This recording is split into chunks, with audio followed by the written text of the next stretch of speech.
Hi, who is the father of electricity? വൈദ്യുതിയുടെ പിതാവ് നമ്മൾ പഠിച്ചിട്ടുണ്ടാവുക മൈക്കൽ ഫാരഡേ. എന്നാൽ യഥാർത്ഥത്തിൽ വൈദ്യുതി കണ്ടെത്തിയത് മൈക്കൽ ഫാരഡേ ആണോ? ഒരിക്കലുമല്ല. ബെഞ്ചമിൻ ഫ്രാങ്ക്ലിൻ, അല്ലേ, നമ്മുടെ ഇടിമിന്നലുള്ള സമയത്ത് പട്ടം പറത്തി വൈദ്യുതിയെ ആദ്യമായിട്ട് സ്റ്റോർ ചെയ്ത വ്യക്തി.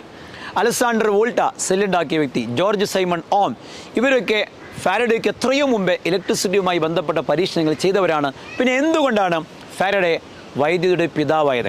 അതായത് നമ്മൾ ഇന്ന് കാണുന്ന വിധം വൈദ്യുതി വൻതോതിൽ ഉണ്ടാക്കാനുള്ള സംവിധാനം, ജനറേറ്റർ, അതിൻ്റെ പ്രോസസ്സായ വൈദ്യുതകാന്തിക പ്രേരണം, ഇലക്ട്രോ മാഗ്നറ്റിക് ഇൻഡക്ഷൻ കണ്ടുപിടിക്കുക വഴി എത്ര ആവശ്യമുള്ള വൈദ്യുതി ഉണ്ടാക്കാമെന്ന് കണ്ടെത്തുന്നത് ഫാരഡേ ആയതുകൊണ്ടാണ്. യഥാർത്ഥത്തിൽ വൈദ്യുതിയുടെ ഉപയോഗം നമ്മൾ മനസ്സിലാക്കി തന്ന, ഉപയോഗമല്ല അതിൻ്റെ പ്രൊഡക്ഷൻ മനസ്സിലാക്കി തന്ന ഫാരഡേയെ നമ്മൾ ഫാദർ ഓഫ് ഇലക്ട്രിസിറ്റി ആയിട്ട് പറയുന്നത്. ഇതുപോലെ തന്നെ ഉണ്ടാവാം ചില കാര്യങ്ങൾ കോൺട്രിബ്യൂട്ട് ചെയ്ത വ്യക്തികൾ വേറെ ആരെങ്കിലും ആവാം, പക്ഷേ അതിനെ ഉപയോഗപ്പെടുത്തിയത്